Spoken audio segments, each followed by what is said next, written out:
கர்த்தர் இந்த நாளிலும் அடியாளை பேசும்படியாக அவருடைய சமூகத்தில் நிறுத்தினதற்காக என் தேவாதி தேவனுக்கு கோடானி கோடி ஸ்தோத்திரங்களையும் துதிகளையும் நான் ஏறெடுக்கிறேன். கடைசி நேரம் எல்லாரும் சோர்ந்து போயிருப்பீங்க இல்ல? 7 வார்த்தை, அதாவது 6 வார்த்தை கேட்டீங்கல்ல, அதை ஏதாவது உங்களுக்கு மனசுல பட்டதை யாராவது சொல்ல முடியுமா? 6 வார்த்தை கேட்டீங்க இல்லைங்களா? எனக்கு இந்த வார்த்தை மனசுல பட்டுச்சு, என் வாழ்க்கைக்கு இது பிரயோஜனமா இருந்ததுன்னு ஏதாவது. நம்ம வருஷமா இப்படிதான் கேட்கிறோம். இப்ப எப்படி கேட்கிறோமோ இதே மாதிரிதான் கேட்டுருக்கோம். அப்படி இல்லாதபடி நம்ம இடத்துல ஒரு மாற்றங்கள் ஏற்படணும். உலகமே ஒரு மாற்றத்துல வருது இல்லையா? அப்ப பழைய காலத்துல இருந்த ஒரு காரியங்கள் இப்ப இல்ல. உணவுல இருந்து நம்ம சாப்பிடுற காரியங்கள் இல்லையா?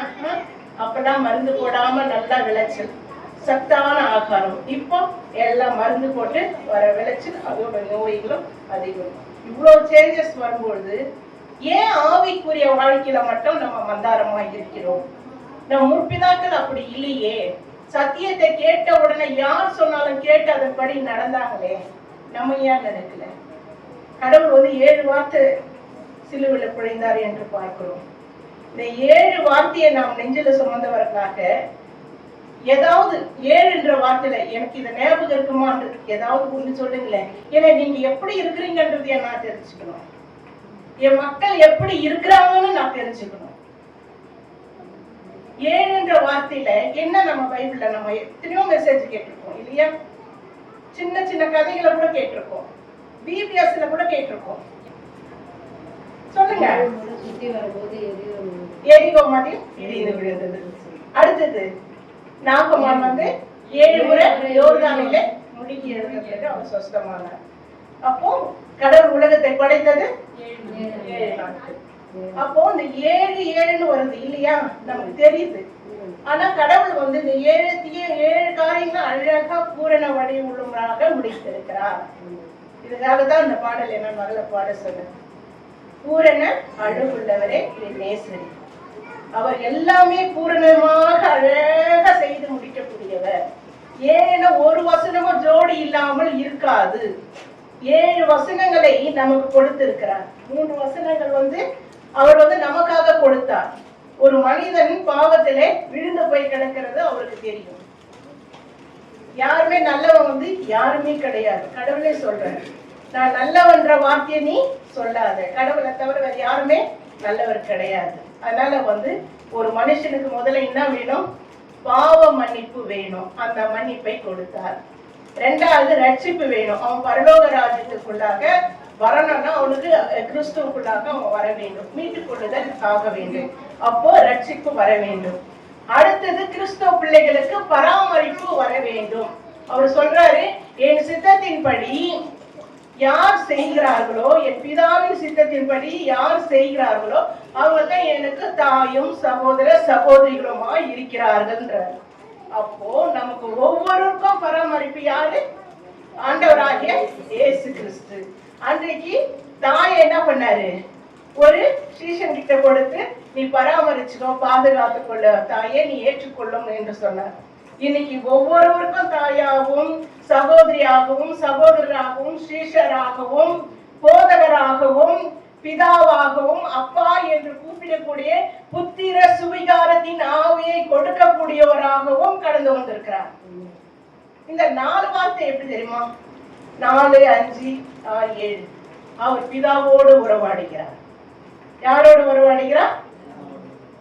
அவர் அனுப்பப்பட்ட காரியங்களை நான் நிறைவேற்றி இருக்கிறேன் ஆண்டவரே, நான் முடித்து இருக்கிறேன், என் ஜீவனை உன் கையில் நான் ஒப்பு கொடுக்கிறேன். இன்னைக்கு எத்தனை பேர் நம்ம உலகத்துக்கு வந்த காரியங்கள் நோக்கத்தை நாம் அறிந்திருக்கிறோம்? ஏதோ உலகத்துல பிறந்திருக்கிறோம், ஏதோ வாழறோம், ஏதோ சாப்பிடுறோம், ஏதோ சாகுறோம், அவ்வளவுதான். அப்படி இருக்கக்கூடாது. நம்முடைய வாழ்க்கையில ஒரு அர்த்தம் இருக்கணும். நம்ம ஆண்டவராக இயேசு கிறிஸ்து அர்த்தம் உள்ளவர். அவர் ஏதோ உலகத்துல 30 வருட காலமாக ஊழியம் செய்து அவர் மரித்து அடக்கல பண்ணப்பட்டு பாதாளத்துல இறங்கி 3ஆம் நாள் உயிரோடு எழுந்து பரலோகத்துக்கு போனார்ன்றது இல்லை. இது மனப்பாடமா எல்லாருக்கும் தெரியும். ஆனா கடவுளை நாம் அறிந்திருக்கிற நீங்களும் நானும், வருஷம் வருஷம் இந்த 7 வார்த்தை கேட்டுக்கொண்டிருக்கிற நீங்களும் நானும் எப்படியா ஜீவித்துக் கொண்டிருக்கிறோம்? நம் கடவுளை எப்படியாக நீங்க என்னுடைய ஆலயம் என்று சொல்றாரு. நம்ம இருதயத்துல அவர் வாசம் பண்ணுகிறார். நம்முடைய இருதயத்துல அவர் வாசம் பண்ணுகிறார். அப்போ முதல்ல ஐயா பேசினார் இல்லையா, முன்னுரையா பேசினாரு. யார் யாரை பற்றி எல்லாம் சொன்னாரு? காந்தியடிகளை பற்றி சொன்னாரு. அப்புறமா நேரு, அப்புறமா வேற யாரு அவங்க பிள்ளைங்க பேரு, இந்திரா காந்தி, அப்புறமா ராஜீவ் காந்தி, இவங்க பேரெல்லாம் சொன்னாரு இல்லையா. இத்தனை பேரும் என்ன பண்ணிருக்காங்க, மறிச்சிருக்காங்க. அதுக்கு முன்னதாக நம்ம பைபிள்லயே நிறைய பேர் என்ன பண்ணிருக்கிறாங்க, ரத்த சாட்சியா மறிச்சிருக்காங்க. ஸ்டேவான் மறிச்சிருக்கிறாரு, பேதுரு மறிச்சிருக்கிறாரு. இந்த டேஸ்ல எல்லாருடைய மரணத்தையும் நீங்க என்ன பண்ணிருக்கீங்க, பார்த்துருக்கீங்க. எனக்கு நாம எப்படி மறிக்கிறோம், நாம எப்படி மறிக்கிறோம்? நம்முடைய மரணங்கள் என்னத்தை காட்டுகிறது, எதை குறித்து காட்டுது? 7 வார்த்தை அவர் பேசிட்டு வீரமுடையவராய் ஜெயம் கொள்கிறவராய் என்ன பண்ணாரு? பிதாவை என் ஆவியை உங்களுடைய கரங்களில் ஒப்பு கொடுக்கிறேன். உங்ககிட்ட இருக்கிற ஆவி யாருடையது? ஒவ்வொருத்தரும் சொல்லுங்க, உங்ககிட்ட இருக்கிற ஆவி யாருடையது? உங்க அப்பா அம்மா கொடுத்ததா? யார் கொடுத்ததுங்க? ஆண்டவர் கொடுத்தார். யார் சொன்னது? பாருங்க, சின்ன பையன் சொல்றான். நீங்க யோசிக்கிறீங்க, கர்த்தர் கொடுத்தார். அது யார்கிட்ட கொடுக்கணும்? நம்ம அவர்கிட்ட கொடுக்கணும். அப்ப அது எப்படி நீங்க ஒப்படைக்க போறீங்க? கரை திரை அற்று பரிசுத்தமாய் கொடுக்க போறீங்களா, இல்ல பரிசுத்தம் இல்லாமல் கொடுக்க போறீங்களா? நான் வந்த காரியம் முடிந்தது என்று அவர் சொன்னாரு. எல்லாம் முடிச்சாரு, கொண்டாரு. ஆனா மத்தேயு, மார்க்கு, லூக்கா எல்லாம் அதாவது இங்க சொல்லப்பட்டது 6 மணி முதல் 9ஆம் மணி நேரம் வரைக்கும் பூமி எங்கும் அந்தகாரம் உண்டாயிற்று.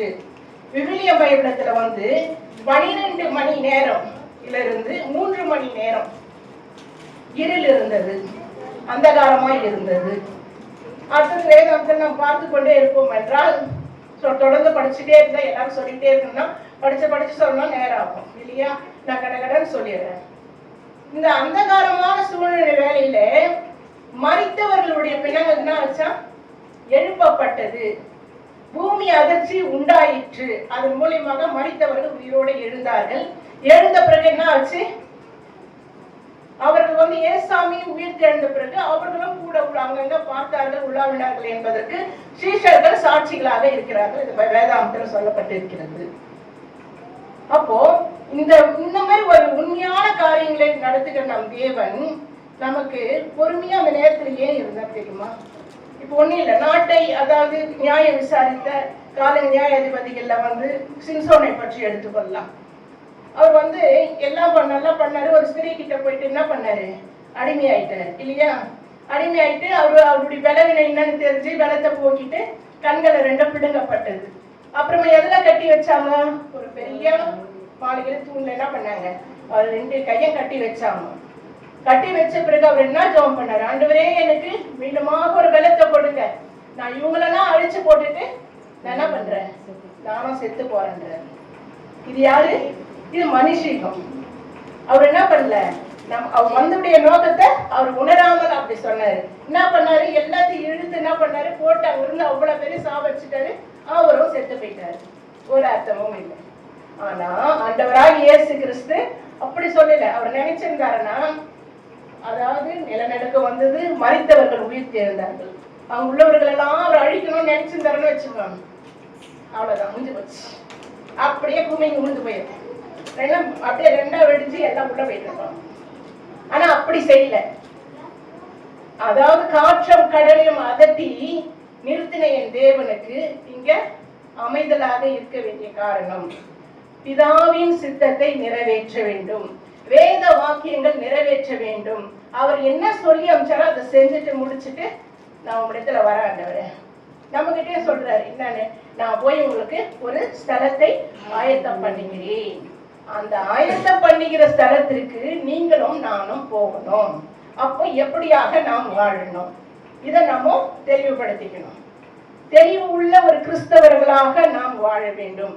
ஏதோ உலகத்தில் வந்தோம், பிறந்தோம், படிச்சோம், சாப்பிட்டோம், குடிச்சோம், நல்லா தூங்கணும், எழுதுக்கணும், அழுத மரட்டை ரொட்டினா நம்ம வேலைகளை செஞ்சுன்னு போயினே இருந்தோம்னா வாழ்க்கைக்கு ஒரு அர்த்தம் வேணும்.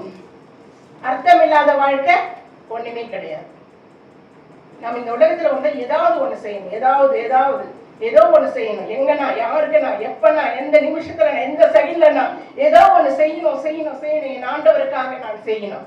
அது எது செஞ்சாலும் என் ஆண்டவருக்காக அதை நான் செய்யணும். அப்படி செஞ்சுட்டு நம்ம பேசாம போயிருப்போம். ஆனா நம்ம பின்னாடி தொடர்ந்து வர காரியங்கள் அநேகமா இருக்கும். ஆனா அதெல்லாம் இருந்து கடவுள் என்ன பண்ணுவாரு? நம்மள மீட்டெடுப்பார். நம்ம நேர்மையா போகும்பொழுது பல அடிகள் இருக்கும். அதைத்தான் சொல்றாரு, ஒருவன் என்னை பின்பற்ற விரும்பினால் அவன் தன்னை தானே வெறுத்து தன் சிலுவையை எடுத்துக்கொண்டு எனக்கு பின்பற்றார்கள். அப்போ ஒரு கிறிஸ்துவுக்குள்ள வரும்போது உபத்திரம், வியாதிகள், தொல்லைகள், கஷ்டங்கள்லாம் வராதுன்னு நான் சொல்றேன். கண்டிப்பா வரும். அதுதான் சிலுவை சுமக்கிறது. அதுல இருந்து நம்ம உண்மையா இருந்து நம்ம ஜெயிச்சோம்னா உண்மையிலே நம்ம பெரிய சாட்சிகளாக நிற்போம். இந்த நேரத்தில் ஏற்கனவே இதை ஒரு சாட்சியாக நான் சொல்லியிருக்கிறேன். எமிமாலை பற்றி தன்னுடைய பிள்ளைகளுக்கு கிறிஸ்துவோட பெயர் தான் வைக்க வேண்டும்ன்றதுல உறுதியாக இருந்தால். இன்னைக்கு எத்தனை பேர் வந்து ஸ்காலர்ஷிப்புக்காக தன்னுடைய பெயர்களை மாத்திக்கிறாங்க தெரியுமா? இந்த பேர் வச்சுக்கிறாங்க. வீட்டுல கிறிஸ்துவ பேரு, கோயிலுக்கு வருவாங்க, ஆனா ஸ்கூல்ல வந்து இந்த நேம் இருக்கும். என்ன சாட்சி? கொஞ்சத்துல உண்மையா இருந்தா அநேகத்துல கடவுள் என்ன பண்றாரு? நம்மள நான் உன்னை உயர்த்துவேன் என்று சொல்றாரு. அப்போ இது போல காரியங்களை நம்ம உண்மையாக இருக்க வேண்டும். இந்த காரியத்திலேயே நம்ம உண்மையா இல்லைன்னா பெரிய காரியத்தில் நம்ம எப்படி நம்ம உண்மையா இருப்போம்? என்ன பண்ணுவோம்? ஏசாமி ஈஸியா மருந்தடிச்சிடுவோம். மருந்தடிச்சிட்டு இங்க வாழ கொஞ்ச நாள் வாழ்க்கையே போதும்பா, எனக்கு என்னதுக்கு அந்த 1000 வருஷம் வாழ்க்கை எல்லாம் இங்க வாழ இடத்துலயே எனக்கு நிம்மதி கிடைக்கல. அங்க நிம்மதி கிடைச்சான்னா கிடைக்காது போனாங்க. அப்படி நிறைய இருக்கிறவங்களும் இருக்காங்க. என்கிட்டயே சொல்லி இருக்காங்க, போமா இங்க கொஞ்ச நாள் இருக்கிறத நிம்மதியா இருக்க முடியல, இன்னும் மேல போயிட்டு ஒரு வாழ்க்கை வாழறன்னு சொன்னாது. பார்க்காத வாழ்க்கை மறைச்ச பிறகு அவன் என்ன பண்றான், யார் என்ன பார்த்தாங்க, இப்படி சொல்றவங்களும் இருக்காங்க. அப்படி கிடையாது. நம்மளுடைய வாழ்க்கை கடவுள் சொல்லி கொடுத்த போன ஒரு வாழ்க்கை. நம்ம ஐயா சொன்னாரு, கொலேசியர் 1ஆம் அதிகாரம் 20-21 படிங்க. அவர் சிலுவையில் சிந்தின இரத்தத்தினாலே சமாதானத்தை உண்டாக்கி பூலோகத்தில் உள்ளவைகள் பரலோகத்தில் உள்ளவைகள் யாவையும் அவர் மூலமாய் தமக்கு ஒப்புரவாக்கி கொள்ளவும் அவருக்கு பிரியமாயிற்று. முன்னே அந்நியராகவும் யாரு நீங்க? முன்னே அந்நியராகவும் துர்க்கிரியைகளினால் மனதிலே சத்துருக்களாயும் இருந்த உங்களையும் பரிசுத்தராகவும் குற்றமற்றவர்களாகவும் தண்டிக்கப்படத்தக்கவர்களாகவும் தமக்கு முன் நிறுத்தும்படியாக அவருடைய மாம்ச சரீரத்தில் அடைந்த மரணத்தினாலே இப்பொழுது ஒப்புரவாக்கினார். அவருடைய மாம்சத்திலே அவருடைய சிந்தின ரத்தத்தினாலே காயங்களினாலே அவர் என்ன பண்ணியிருக்கிறாரு? நம்மளை அவருடைய பிள்ளைகளாக எல்லா துர்க்கிரிகளில் இருந்தும் நம்மளை விலைக்கு என்ன பண்ணியிருக்கிறாரு? தேவனோட ஒப்புரவாக்கி இருக்கிறார். அப்போ இந்த ஒப்புறுதல் ஆகுதலை நாம் எப்படியாக பற்றிக்கொள்ள போகிறோம்? எல்லாரும் சொல்லி 7 வார்த்தை நான் நிறைய எடுத்துட்டு வந்தேன். நான் அதாவது நைட்டு 1 மணி வரைக்கும் உட்கார்ந்து எடுத்தேன். ஆதி ஆகத்திலேயே உலகத்துல படிச்சது 7 நாட்கள். அப்புறமா மத்தேயுல வந்து 16ஆம் அதிகாரத்துல 9வது வசனம், 10வது வசனம், 7 அப்பங்கள். கடவுள் 7 அப்பங்களை வந்து ஏன் அவர் எது செஞ்சாலும் ஒரு கூர்மையோட 7 அப்பங்களை எவ்வளவு பெரிய 5 அப்பம் 5000 பேர் தராரு, 7 அப்பங்களும் கொடுக்குறாரு. அப்போ இந்த காரியங்களை யோசிக்கும் பொழுது இந்த 7 அப்பங்களை வந்து இவ்வளவு பேர் கொடுக்குறாரு. அது கீழே வந்து பார்க்கும்பொழுது பரிசேயர் செதுசெய்த குறித்து சொல்றாரு. என்னன்னு? அவர்களுடைய உபதேசங்களை குறித்து எச்சரிக்கையா இருங்க, புளித்த மாவை குறித்து எச்சரிக்கையா இருங்க என்று சொல்றாரு. அப்புறமா 7 நாட்களை கொண்டு வந்தேன்.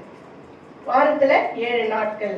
இந்த 7 நாட்கள் வந்து 7 நாளை வந்து நம்ம காட்டுது, கிழமைகளை காட்டுது. இவைகளை நான் குறித்து கொண்டு வந்தேன். மத்தேயில எடுத்துட்டு வந்தேன், அதே மாதிரி யோவான்ல எடுத்துட்டு வந்தேன். வெளிப்படுத்தின சுவிசேஷம், 7 சபைகள், 7 குத்து விளக்குகள், 7 நட்சத்திரங்கள், இவைகளெல்லாம் கொண்டு வந்தேன். வெளிப்படுத்தின சுவிசேஷம் 1ஆம் அதிகாரம் கடைசி வசனம் வாசிமா.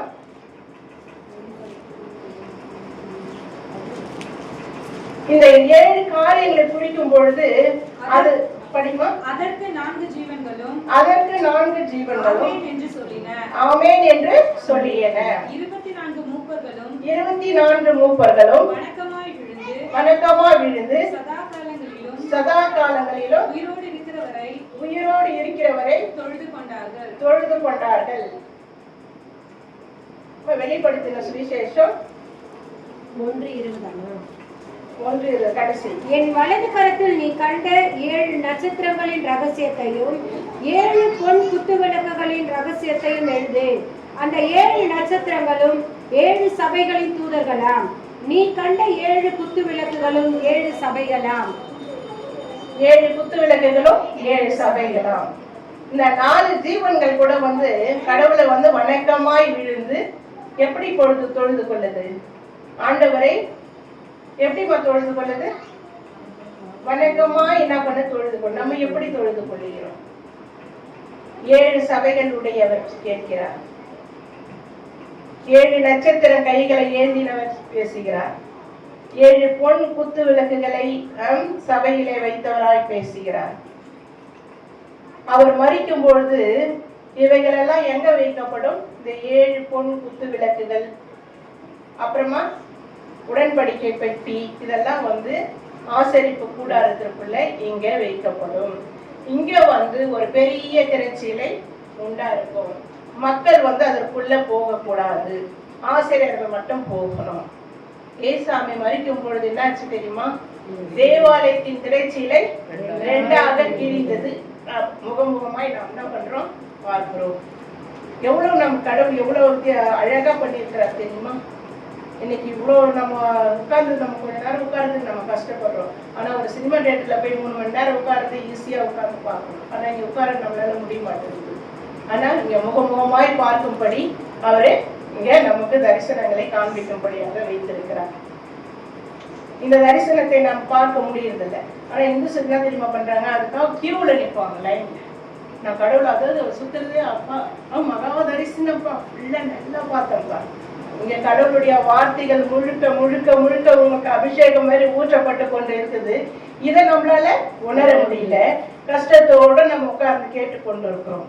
ஆனால் அங்க ஈஸியா போய் எட்டி எட்டி பார்த்து நல்லா பண்ணோம்னு சொல்றாங்க. ஆனா அது அழிந்து போய்கிறது.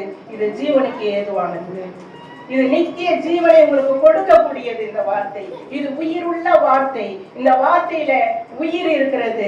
இது உங்களை நீங்க ஏற்றுக்கொண்டு மனசுல நீங்க உற்சாகமா நீங்க கடவுளை பின்பற்றினீங்கன்னா முழு இருதயத்தோடும் முழு பலத்தோடும் நீங்க அவரை கண்டி உற்சாகமா நீங்க அவரை பாடி துதிச்சீங்கன்னா கடவுள் உங்க மனதுல இருந்து குடிக்கொண்டு உங்களையும் உங்கள் குடும்பத்தையும் அதிகமாய் ஆசீர்வதிப்பார். ஆண்டவர் அத்தனை காரியத்தை முடித்தாரு. முடித்துட்டு பேசிட்டு தான் என்ன செஞ்சாரு? ஆண்டவரே உங்களுடைய கைகளில் என் ஆவியை ஒப்புவிக்கிறேன். நிறைய பேர் பெற்றோர்கள் கூட எங்க முற்பிதாக்கள்ல நான் சொல்ல முடியும். நிறைய பேர் அவங்க பிள்ளைகளுக்கு செய்ய வேண்டிய காரியங்களை செய்தி எழுதி கொடுத்துட்டு என்ன பண்ணுவாங்க? இப்ப நான் இன்னும் கொஞ்ச நாள்ல மறைச்சு போயிடுவேன், அதனால அவங்களுக்கு செய்ய வேண்டிய கடமைகளை செய்யறேன்னு ரொம்ப பேர் சொல்லிட்டு என்ன பண்ணுவாங்க? செஞ்சுட்டு அழகா என்ன பண்ணுவாங்க? இனி கடவுள் கூப்பிட்டா நான் போக வேண்டியதுதான் சொல்லுவாங்க. இது ரொம்ப பேர் சொல்ல மாட்டாங்க. கடவுளுக்குள்ள இருக்கிறவங்க சிலர் மாத்திரமே இந்த வார்த்தைங்களை சொல்லுவாங்க. எல்லாரும் சொல்லுவாங்க, நான் சொல்ல மாட்டேன். ஏன்னா யாரு மறிப்பாங்கன்றது அவங்களுக்கே தெரியாது. ஆனா ஒரு சிலருக்கு தெரியும். என்னன்னு நம்ம மறிச்சு போயிடுவோம், எல்லா காரியத்தையும் சீக்கிரமா செஞ்சு முடிச்சிடணும், அது அழகா பண்ணி முடிச்சிடுவாங்க.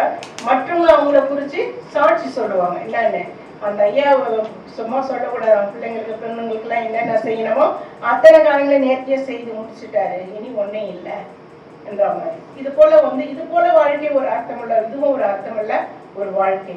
நம்ம அதாவது இந்த உலகத்துல வாழும்போது சாட்சிகளாக வாழ வேண்டும். அதைதான் கடவுள் விரும்புறாரு.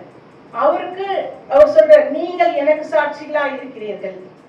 இந்த 7 வார்த்தைகளை குறித்து பேசினோம், கேட்டோம் இல்லையா? இந்த 7 வார்த்தைகளை குறித்தும் நீங்கள் எனக்கு சாட்சிகளா இருக்கிறீங்க. அன்று சீஷர்களுக்கு சொன்னாரு. அவர் கூட ஊழியம் செஞ்சவங்க அதை ஃபாலோ பண்ணாங்க. அவர்கள் மூலியமாக எழுதப்பட்டு கொடுக்கப்பட்டுள்ள இந்த பைபிளை நாம் படிக்கிறோம்.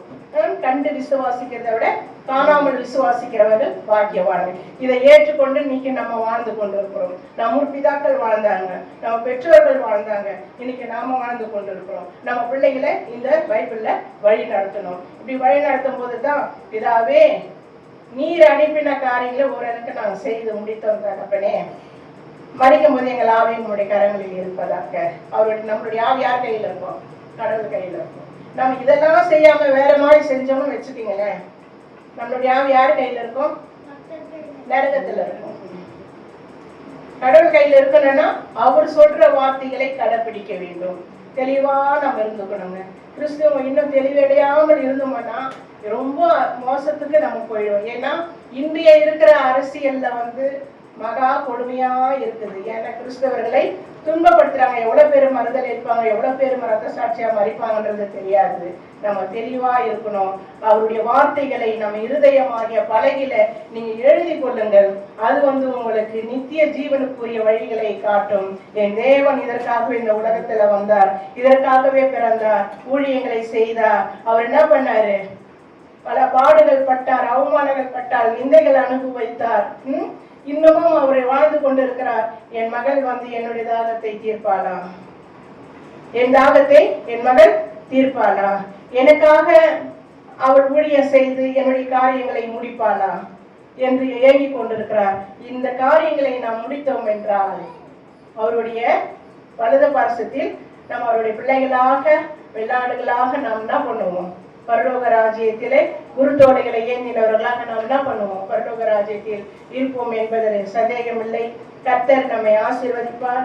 7 வார்த்தைகளை சுமந்து கொண்டு நாம் விலங்குகளை கடந்து போவோம். இந்த 7 வார்த்தைகளும் உங்கள் வாழ்க்கையிலே கிரியை செய்து உங்களை ரட்சிப்புக்குள்ளாக வழி நடத்துவதாக.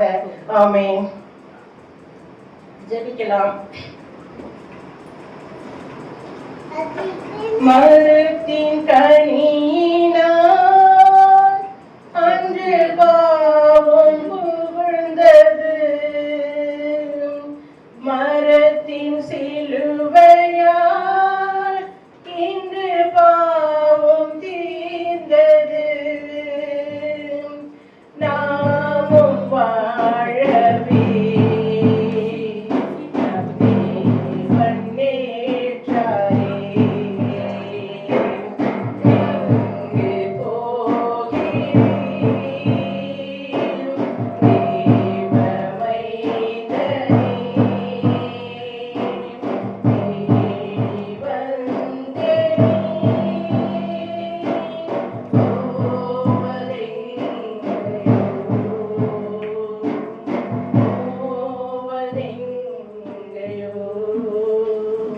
ஸ்தோத்திரம் ஆண்டவரே. அன்பின் பிதாவே, இவ்வளவு நேரமாக எங்களோடு நீர் இடைப்பட்டதற்காக நன்றி தகப்பனே. தொடர்ந்து கிருபைக்குள்ளாக எங்களை வழிநடத்துங்க. நீரே ஏற்றி எங்களை வழிநடத்துங்க. அந்த பிள்ளைகளை நீர் ஆசீர்வதிங்க. இயேசுவின் நாமத்தில் வேண்டிக் கொள்கிறோம் நல்ல பிதாவே. ஆமென்.